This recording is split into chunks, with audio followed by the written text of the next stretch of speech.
Evangelio de hoy, viernes, 19ª semana del tiempo ordinario.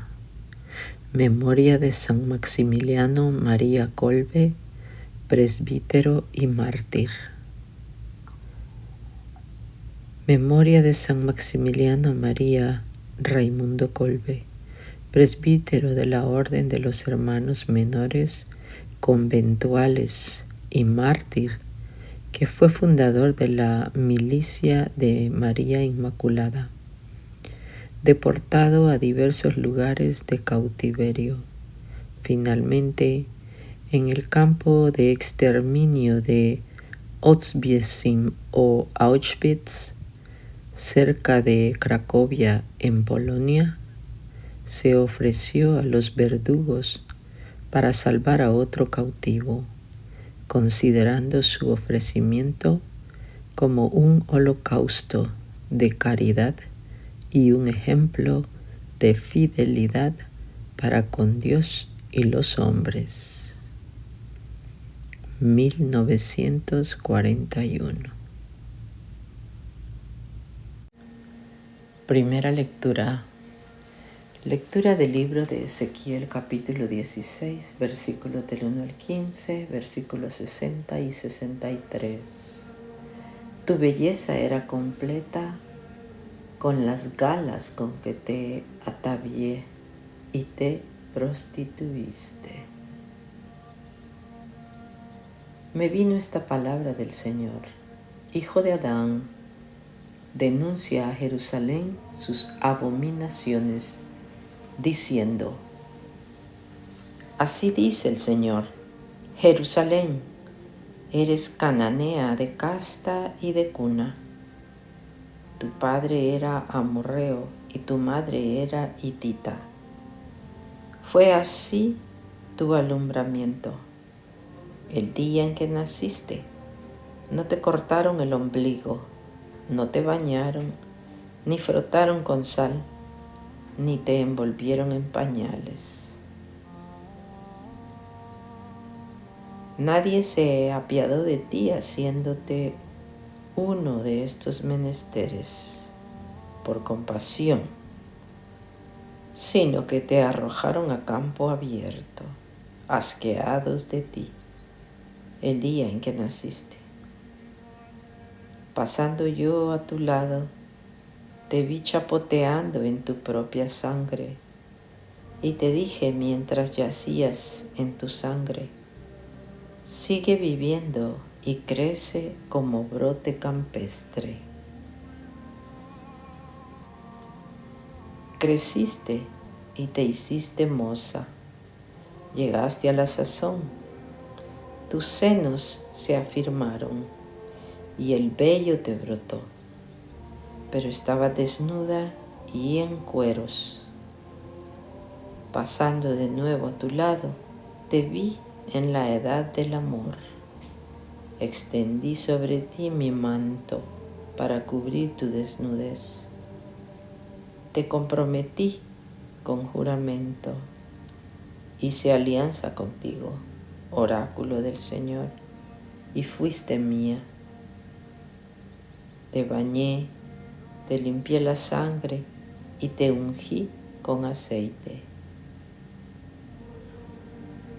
Te vestí de bordado, te calcé de marsopa, te ceñí de lino, te revestí de seda, te engalané con joyas, te puse pulseras en los brazos y un collar al cuello, te puse un anillo en la nariz, pendientes en las orejas y diadema de lujo en la cabeza. Lucías joyas de oro y plata y vestidos de lino, seda y bordado. Comías flor de harina, miel y aceite. Estabas guapísima y prosperaste más que una reina. Cundió entre los pueblos la fama de tu belleza, completa con las galas con que te atavié, oráculo del Señor. ¿Te sentiste segura de tu belleza y amparada en tu fama? Fornicaste y te prostituiste con el primero que pasaba. Pero yo me acordaré de la alianza que hice contigo cuando eras moza y haré contigo una alianza eterna, para que te acuerdes y te sonrojes y no vuelvas a abrir la boca de vergüenza cuando yo te perdone todo lo que hiciste. Oráculo del Señor. Salmo responsorial. Lectura sálmica. Isaías capítulo 12, versículos del 2 al 6. Has cesado tu ira y me has consolado. Él es mi Dios y Salvador. Confiaré y no temeré, porque mi fuerza y mi poder es el Señor. Él fue mi salvación, y sacaréis aguas con gozo de las fuentes de la salvación. Has cesado tu ira y me has consolado. Dad gracias al Señor, invocad su nombre, contad a los pueblos sus hazañas, proclamad que su nombre es excelso. Has cesado tu ira y me has consolado. Tañed para el Señor, que hizo proezas, anunciadlas a toda la tierra, gritad jubilosos, habitantes de Sión. Qué grande es en medio de ti el Santo de Israel. Has cesado tu ira y me has consolado.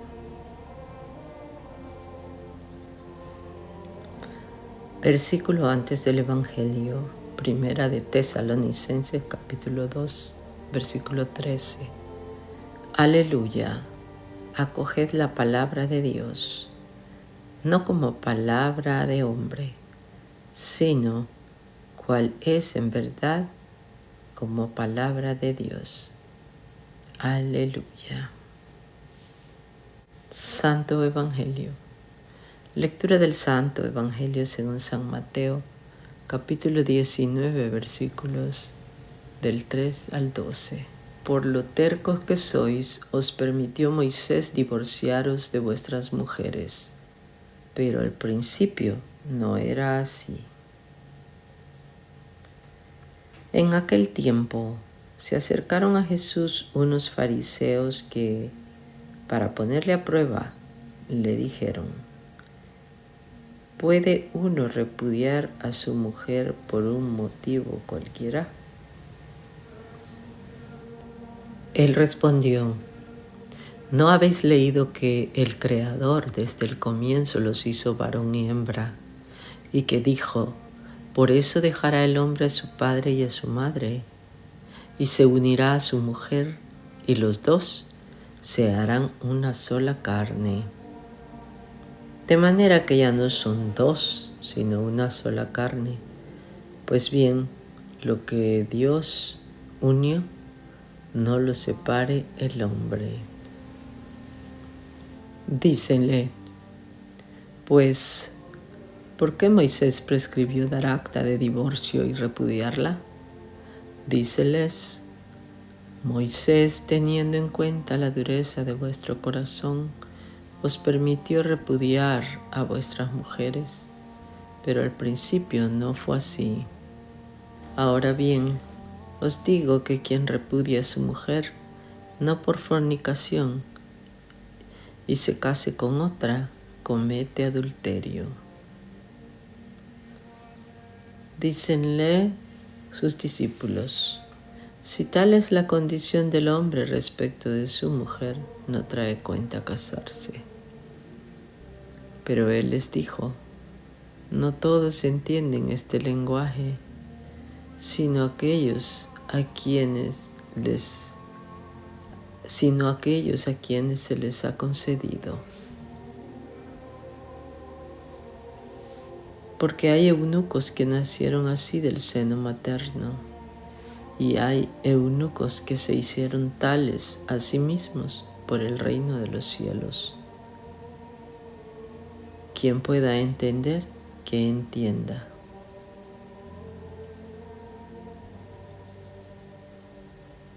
El Evangelio meditado del Padre Alfonso Milagro. Que el hombre no separe lo que Dios ha unido. He aquí una afirmación categórica de la indisolubilidad del vínculo matrimonial. El Señor Jesús revalidó la dignidad del matrimonio, proclamó su indisolubilidad y rechazó la teoría del repudio, no importando la tolerancia de Moisés a un pueblo de bajo nivel moral. La voluntad de Dios desde el principio está suficientemente clara. El amor que se prometen los esposos es un amor para siempre. De otra forma, no sería un verdadero y sincero amor. La volubilidad humana es una amenaza a la permanencia del amor.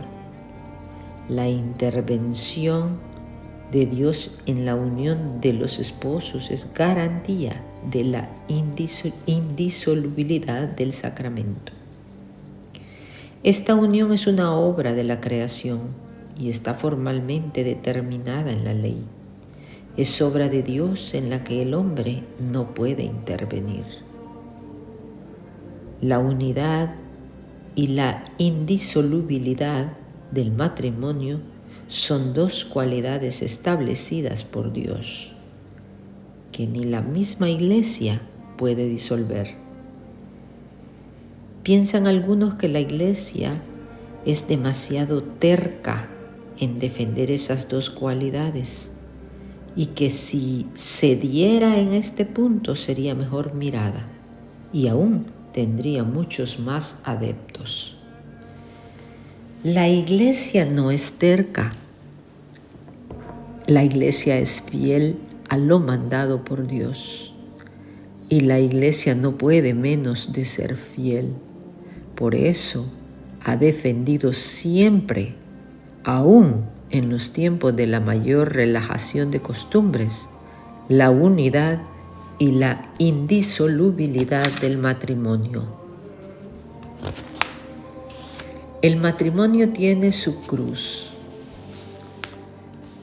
Y por cierto que en ocasiones es cruz muy pesada. Si todo esto se mira con ojos excesivamente carnales, resultará muy pesado. Pero si se mira todo con los ojos del Espíritu y sobre todo si se ve en el matrimonio un sacramento al que Pablo denomina sacramento grande, entonces se descubren en él riquezas espirituales de hondo sentido en orden al reino. Teniendo en cuenta la dureza del corazón de ustedes, los judíos según la ley podían repudiar a su mujer, pero hacía falta un motivo válido. Los rabinos discutían acerca de la gravedad de este motivo. Los fariseos tratan de arrastrar a Jesús a estas discusiones y a su modo de pensar. Decidiéndose Jesús por cualquiera de las opiniones en pugna, se enfrentaba con los que sostuvieran la contraria, pero Jesús los desconcierta exponiendo una vía distinta, que era la de la revelación primitiva. Al recordar la argumentación escriturística, les enseña que si Dios ha unido al hombre y a la mujer hasta el punto de no formar sino una sola carne, no tiene el hombre poder para separarlos. Moisés fue condescendiente con los israelitas, pero si Moisés hizo eso, fue una concesión que Dios autorizó como una dispensa temporal. teniendo en cuenta la dureza del corazón de ustedes ante las condiciones ambientales más o menos primitivas. Pero aquel paréntesis de concesión ya terminó y Jesucristo restituyó al matrimonio su indisolubilidad primitiva. La ley divina original defiende la indisolubilidad del matrimonio y ahora Jesús quiere devolver a la ley divina su primitivo vigor, diciéndoles que la modificación de Moisés carece de todo valor en el reino. Los discípulos de Jesús se dieron cuenta de que la ley que acababa de formular Jesús era mucho más estricta que toda la jurisprudencia judía en este punto. Encuentran duras las palabras de Jesús. Inficionados por el ambiente de entonces, creen que el matrimonio en esas condiciones sería una carga difícil de llevar. Por eso le replican a Jesús: si es así, no conviene casarse. Jesús no aprueba esa conclusión y de ahí toma pie para alabar la castidad consagrada. Hay quienes se hicieron eunucos por el reino de los cielos. Jesús invita a la continencia perpetua a los que quieran consagrarse exclusivamente al reino de Dios.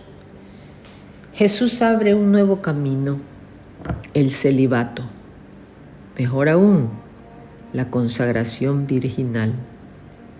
Dice Jesús que es posible que alguien renuncie al matrimonio por el reino de los cielos. Esta afirmación resulta extraordinariamente atrevida en un contexto judío y la expresión final. El que pueda entender que entienda.